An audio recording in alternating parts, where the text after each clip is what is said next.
Swastiastu. Perkenalkan, nama saya Niluh Intan Hadriani, NIM 1717051026. Yang terhormat, pembimbing utama saya, Ibu Niwayan Yulianita Dewi, pembimbing pendamping saya, Bapak Imade Pradana Adiputra, dan penelaah saya, Ibu Sunita Devi. Baik, di sini saya akan mempresentasikan proposal saya yang berjudul Pengaruh Green Accounting terhadap Profitabilitas pada Perusahaan Manufaktur, Subsektor Consumer Goods, dan Tekstil Garment yang terdaftar di Bursa Efek Indonesia. Jadi, mari kita mulai saja. Nah, jadi di sini saya akan mempresentasikan 3 outline yang saya akan bahas. Yang pertama itu mengenai pendahuluan, kemudian yang kedua itu mengenai kajian pustaka, dan yang ketiga itu mengenai metode penelitian. Jadi kita mulai saja dari yang pertama itu mengenai pendahuluan. Pada penelitian saya kali ini itu adalah terdapat latar belakang. Jadi latar belakang di sini adalah yang melatar belakangi saya mengambil penelitian mengenai aspek green accounting. Jadi di sini terjadi beberapa kasus, khususnya di perusahaan manufaktur yang menjadi fokus atau menjadi perhatian terhadap beberapa sektor yang di antara yang lainnya. Jadi di sini terdapat kasus dari perusahaan manufaktur yang dikenai sanksi hingga mencapai miliaran rupiah dari akibat pelanggaran yang mencemari lingkungan dan lain sebagainya yang sejenis dengan hal tersebut. Kemudian juga adanya beberapa fenomena, yaitu pencapaian target laba yang tidak sesuai dengan apa yang telah ditargetkan oleh beberapa perusahaan tersebut. Itu yang tidak sesuai juga dengan proper, publikasi proper, dan lain sebagainya. Dan kita ketahui bersama bahwa penyumbang sampah plastik itu Indonesia mencapai urutan kedua setelah Cina. Jadi kita bisa bayangkan seberapa banyak sampah plastik yang ada yang bisa menyumbang beberapa kerusakan lingkungan. Itu disebabkan oleh beberapa perusahaan yang tidak bertanggung jawab akibat dari aktivitas yang dilakukannya. Di sini saya telah sajikan rangkuman mengenai perolehan laba atau profit yang diperoleh oleh perusahaan manufaktur, subsektor consumer good, dan tekstil garment. Jadi di sini saya mengambil beberapa sampel dari perusahaan tersebut, yaitu 2 dari sektor consumer good dan 2 perusahaan dari sektor tekstil garment. Jadi kita bisa lihat pada tabel tersebut disajikan bahwa laba atau profit perusahaan yang tidak mengalami kestabilan. Jadi bisa dibilang beberapa perusahaan mengalami penurunan dalam perolehan labanya. Itu saya mengambil dari tahun 2015 sampai dengan 2019 sebagai tahun pengamatan. Jadi kita bisa lihat bersama bahwa profit yang diperoleh oleh beberapa perusahaan, salah satunya itu adalah Ultra Jaya Milk tersebut tidak sesuai dengan target. Bahkan perusahaan tersebut mengalami penurunan yang sangat drastis hingga mencapai 0,26% di tahun 2017. Jadi hal tersebut sangat disayangkan karena perusahaan tersebut tidak bisa mencapai target yang ingin dicapai oleh perusahaan.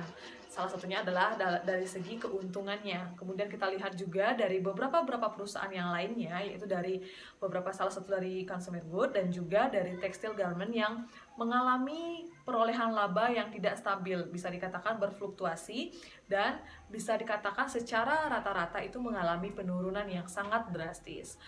Hal tersebut bisa dikatakan merupakan suatu fenomena di mana perusahaan tersebut yang seharusnya memperoleh laba sesuai dengan target yang diinginkan, namun pada kenyataannya tidak sesuai dengan target yang ingin dicapai. Tidak hanya tabel mengenai laba atau profit yang saya sajikan di sini. Jadi saya juga membuat perbandingan dari publikasi proper. Jadi publikasi proper tersebut memiliki kriteria atau tingkatan terhadap perusahaan yang terdaftar di Bursa Efek Indonesia. Yang pertama itu adalah emas, warna emas, hijau, biru, merah, dan hitam. Jadi ketika perusahaan memperoleh emas, itu sangat prestasi yang sangat berharga. Nah, saya mengambil beberapa sampel dari perusahaan consumer good dan tekstil garment. Salah satunya adalah Ultra Jaya Milk. Kita ketahui bersama bahwa sebelumnya saya jelaskan perusahaan tersebut mencapai penurunan laba. Maksudnya pencapaian laba yang tidak sesuai dengan target hingga mencapai 0,26% di tahun 2017.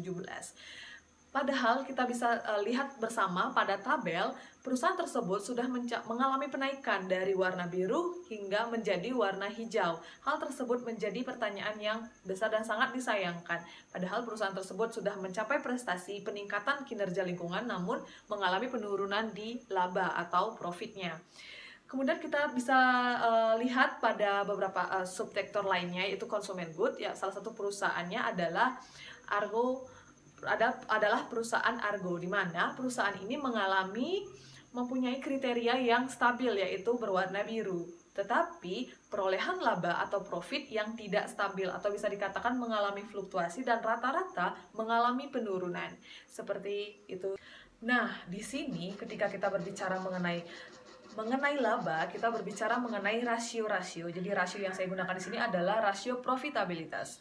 Jadi rasio profitabilitas yang saya gunakan di sini adalah return on asset dan return on equity. Jadi kenapa saya menggunakan return on asset? Karena kita berbicara mengenai perusahaan manufaktur. Itu perusahaan yang mengolah bahan mentah menjadi bahan jadi yang berfokus pada asetnya. Kemudian yang kedua itu adalah return on equity. Jadi berfokus pada ekuitasnya, jadi pemegang saham, ekuitas pemegang sahamnya. Dan kebetulan juga saya memperoleh data di Bursa Efek Indonesia yang berkaitan dengan saham dan juga investor, salah satunya.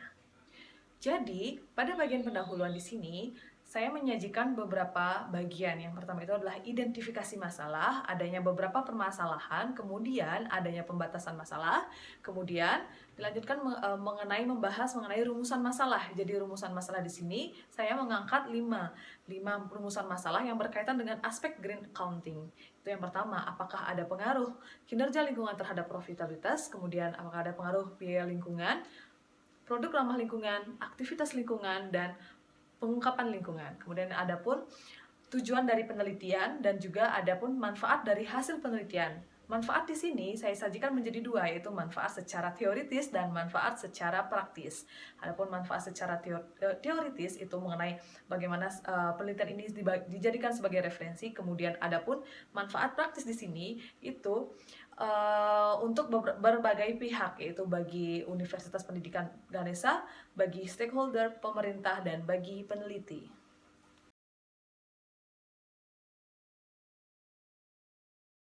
Adapun kajian pustaka yang saya gunakan di sini. Jadi kajian pustaka di sini adalah teori-teori yang berkaitan dengan penelitian saya.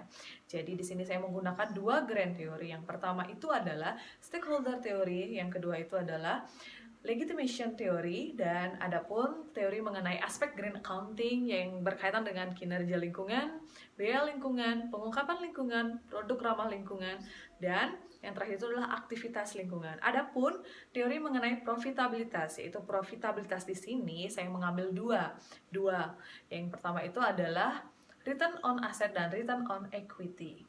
Adapun penelitian terdahulu yang relevan dengan penelitian yang saya teliti di sini, yaitu yang pertama itu adalah Wardah 2015, kemudian adapun Enizan dan kawan-kawan 2015, adapun Karuti dan kawan-kawan 2015, kemudian adapun Silvi dan Wiresa 2016, kemudian adapun Dina 2016, dan adapun Sulistiawati dan Dirgantara itu 2016, kemudian adapun Wahyu dan kawan-kawan 2018, serta adapun Lomanto 2019, adapun Koirunisa 2019, dan adapun Dwi serta Sukma 2020. Nah, jadi di bagian ini saya akan membahas mengenai hipotesis penelitian. Jadi hipotesis penelitian saya kali ini itu berkaitan dengan 5 aspek green accounting yang saya gunakan di sini, yaitu yang pertama adalah kinerja lingkungan, biaya lingkungan, pengungkapan lingkungan, produk ramah lingkungan, dan yang terakhir adalah aktivitas lingkungan. Nah, jadi apa saja sih hipotesis yang saya kembangkan di sini? Jadi yang pertama itu adalah kinerja lingkungan.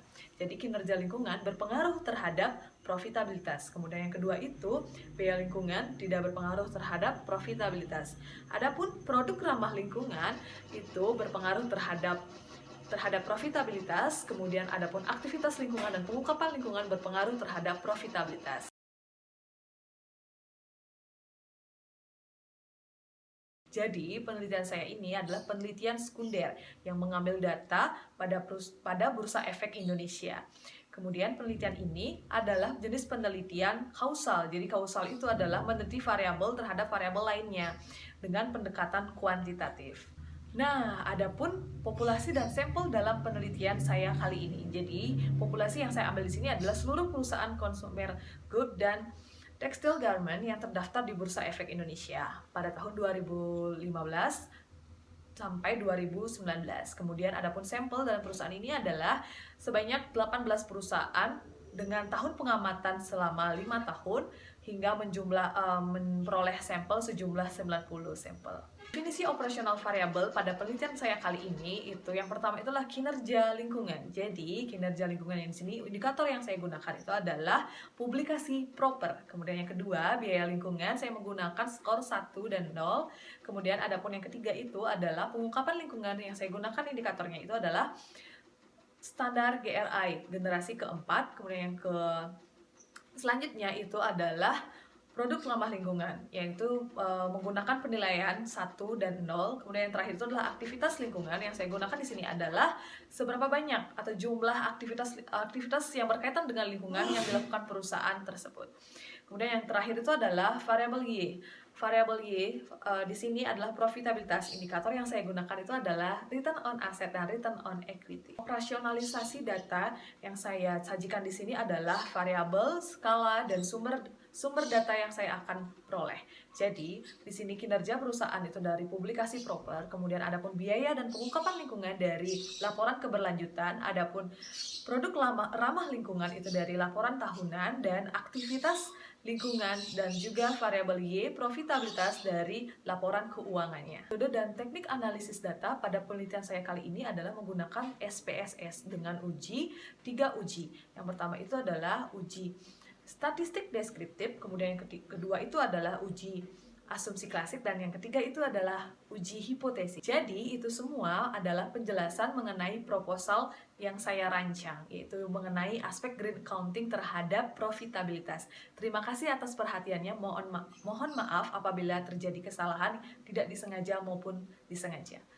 Terima kasih. Om Santi Santi Santi Om.